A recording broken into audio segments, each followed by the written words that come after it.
anyway, so I thought, like, because I'm the feature actor, I thought I'm going to do something special, you know. I thought I could do all my old stuff, you know, stuff tried and true, all the stuff that I know works, or I could try something new, right? Because the last time I did something new here, like, last time I made a new set was here at the Highlander, right? And it was shit. Alright, right? And it involved kangaroos. Right? But what I did, I went away and I deconstructed that set, right? And then I put it back together, and then I added like the Minogue sisters, you know, Kylie and the other one, Danny. Right? I added them into it, and then I took that set on the road, and I went down to Warrnambool. I did, and it got a standing ovation. It did. I put it on YouTube, it went viral in Warrnambool. 30 people looked at it. I did 30 views, although I think I was one of the views maybe too. But anyway, so I thought I'd try something new out, right? So this set, it might not work, right? It might not, but at least we'll know that in a few weeks' time in Warrnambool, it's going to fucking kick ass. Right, so we're going to need backpackers here. Anyone? Are you guys backpackers? No. No? Have you ever backpacked? No.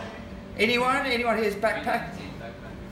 You've backpacked, right? Like, when I went backpacking, it was back in 1992, right? And eventually when you go backpacking, you run out of money and you end up in London, right? Well, I ended up in London and you need a job. Right, so I went down to the recruitment agency and they go, what sort of job you look for? I said, I'll do anything. And they said, okay, we got a job in the adult bookstore. Alright? So I was like, oh fuck, I'll take it. So I got down there the next day and this seems weird. So I got down there the next day and I go there and I meet the guy and he's kind of pretty weird, you know, as he would, you know, at an adult bookstore. And I said, oh yeah, what do you want me to do? And he goes, oh, you know, can you start by just mopping out the wank booths? You know what a wank booth? You know, that's where like old guys go on their way home. Like, you know, anyway. So I did that for a bit, you know, and I arranged, you know, pornography and stuff in there. And then at one stage he came up to me and he goes, Pete, like, you've got to mind the shop, mate. I've got to get down to the bank, just mind the shop. I said, I don't know what to do. He goes, you'll be fine, right? So I'm in there, mopping a bit and, you know, arranging things. And this young woman, she comes into the shop, so like, yeah, it's about 11 o'clock in the morning. I'm thinking it's a bit early, isn't it, to be in an adult bookstore? Anyway, I didn't want to ask, I was pretty young. She comes in and she goes straight over to the, you know, the dildo section, like and then she's sort of browsing, looking, and I was trying to, you know, look at the newspaper. And anyway, she comes up, she's got something, and it's sort of like a Caucasian kind of, you know, like that. And she goes, can I have that? And she goes, how much for that? And I went, is there a price on it? I looked, and there's only a barcode, right? And this is 1992, and I'd never seen a barcode before. So I didn't really know. I didn't know what it was. I know what it is now, but I didn't really know what it was, you know? So I'm like, and she goes, how much? And I went, I don't know, $40. And she goes, done, sold. I thought, oh, that's easy. She gives me $40 and she leaves. So then I continued, like, I mopped a bit more and I thought of having a crack myself, like in the, you know, perk of the job or whatever, but I thought, you know, it's first morning, maybe I'm taking... So there are jokes here somewhere. I'm just like I said, this is the first go. You know, like I'm a bit like my sort of comedy. It's a bit like IKEA. Yeah, it's like the jokes are there, but they kind of come in a flat pack, and you've got to kind of put them together with maybe an Allen key or something. And then at the end, when you put them together, you realise they're shit. Anyway, like so I'm in the shop a bit longer. And then this other young African American girl comes in the shop, pretty good looking. I think she was African American. She could have been African Canadian. I don't know. I can never tell the difference. And some people thinking that might be racist, and now you're wondering against who? Yeah, exactly. And so she went over. She sort of pretended that she was looking at something else, like some books and stuff, and then she kind of. And she got to the dildo section as well, right? but she's picked this like black one. It was about the size of like a small child's arm, right? And so she's coming up like, and she's gone, you know, she's a bit embarrassed. It's like, how much for that? And I said, oh. And I've looked again, and there's no price. There's just this barcode thing. I'm going, oh, $80. And she goes, done, sold. And I thought, she's pretty good looking. Maybe I'll ask her out. And so I said, do you want to go out? And she said, no. And I thought, she's a racist. And so she left, right? So then I was just sort of in there a bit longer. I thought, where the fuck's this dude? He's not coming back. Anyway, this other woman comes in. So 3 women, what's the chance of 3 women coming into our bookstore on the day I start, right? And she comes in, but she's like a big woman, you know, and she looked like Madame Doubtfire. You know Madame Doubtfire? Robin Williams, but like as a woman. Anyway, she comes in, right, and she's like browsing around, and she comes straight up to the thing, and she's Scottish, and she goes, hello laddie. And I can't do a Scottish accent. What I normally do, I do a stereotypical gay one, but that's not going to work now. So I'll try a Scottish accent, and you guys try and fill it in, right? So she goes, well, in your own heads, pretend it's a Scottish accent, right? And she goes, laddie, I'm after a dildo. And I said, well, you're in the right place. This is a dildo shop. And she goes, yeah, but it's a particular type of dildo. It's, see, the dildo I'm after, I need a big dildo. It's got to be about this long, this wide. But it's got to be tartan. And I went, you want a tartan dildo? She goes, yes, it's got to be tartan. So we went over and we browsed a bit, like, and looked around, looked everywhere, couldn't find one.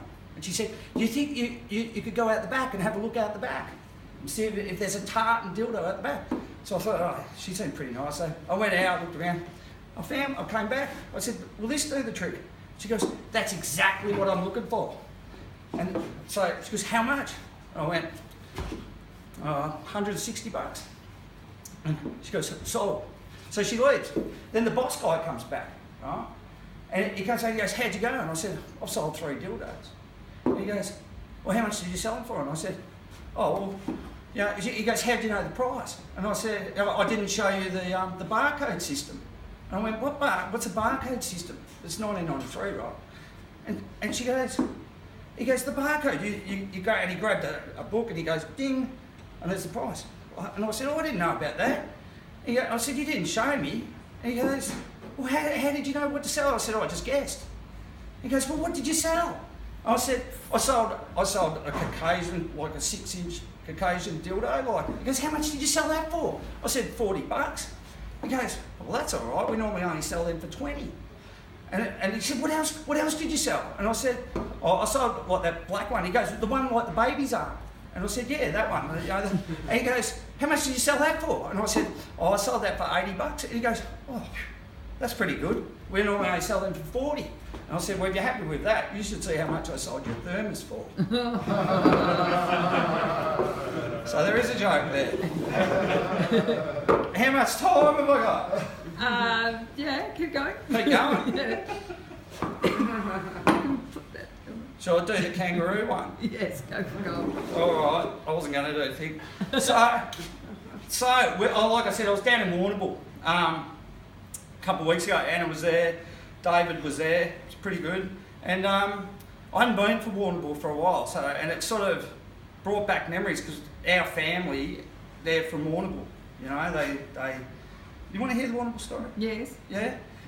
They're from Warrnambool, and like they're dairy farmers. So I hadn't been down there for ages, and it just brought back memories because when I was like young, when I was 21, it sort of brought back bad memories because Warrnambool was kind of the reason why my first marriage broke up, right? Not like my second one's been quite strong.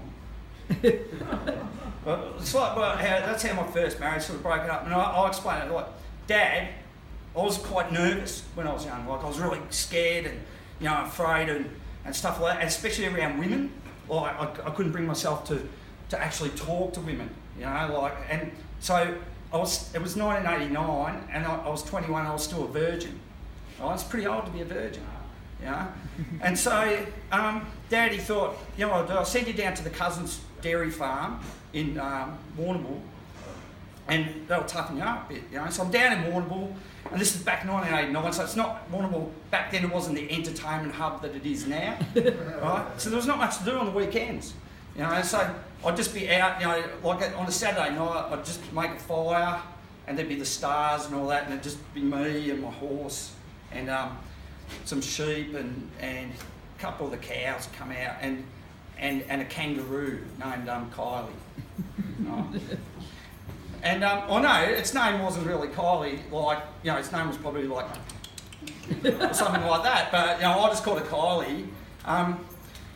You know, because, well, there's a couple of reasons, right? Because back in 1989, Kylie Minogue, she was like at the height of her powers, you know, and so I was from Melbourne, I was missing, you know, neighbours, and, you know, she'd had that Locomotion song, you know, so like, and the other reason I called it Kylie is, like, with the fire and the moon, like, if the kangaroo, if it sort of was like, if it kind of was like that, it looked like Kylie Minogue, right?